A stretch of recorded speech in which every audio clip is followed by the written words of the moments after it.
Welcome to my new case.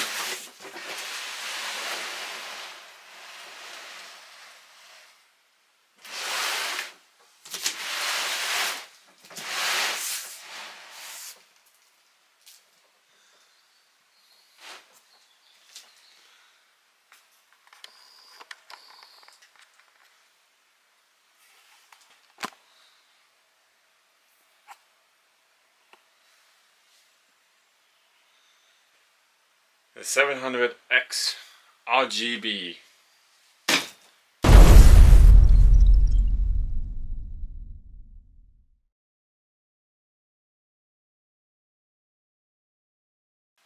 So this is my new case. I have it installed and up and ready.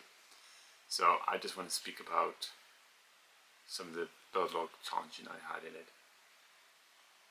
There was no challenges except for of course I decided to cable manage some weird bits of it, so I had to take it all apart and redo it again, which was fine. I don't mind doing that, but it's been a lovely case. To show you the different size between the two cases, here's a picture. So on your left you'll see the 1000D, in the middle you'll see the 1000X, and on the right you'll see the Corsair 650X. Can you see there's a trend in here? Look at the different sizes, and weight is pretty much how it goes down. So yeah, but it was a lovely case to build in. I love building computers. It's something I enjoy. So there was no issues or buying parts. Everything was great for buying brand new, but there's a few things I want to do in this case. I would like to water cool it, but that's a different build log, and I would like to show that to you. I just need to save up the money and buy it, or in case I get something free. But it's something I would like to do, and I'll take you for that ride. And I will not edit it. You'll see the strain on my face, and you'll see how difficult it is for a first-time builder on camera. So that's gonna be fun. So I expect there to be a lot of YouTubing in that video, but that's okay. All reference will be in the video. But yes, links in the description where you find this exact case. And let's look at the build log.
case is now going to be with me for now, for a couple of years, I expect, because cases, I can't find my original 650X online. They've discontinued it, so I'm going to keep it. I'm going to get, oh, it's dust on this, or at least cleaned up, but for instance, it's just going to go in a box and I'll just forget about it. But it was a nice case. I can lift it by myself, and that was one of the other requirements. See, you don't know how heavy cases are until you actually, I should have actually checked the weight for the 1000D. Regression. No, it's not regret. It's a lot nicer in my desk. So a few things I still have to do in it, so enjoy going to bed late and waking up first thing in the morning, but that's okay. My personal health problems. So I'm glad you enjoyed this. This is the second time I did this video, because the first time I was like, lost all the footage, so that's why I don't have anything here. But this case will do me wonders. And thanks for watching. I'll see you next video.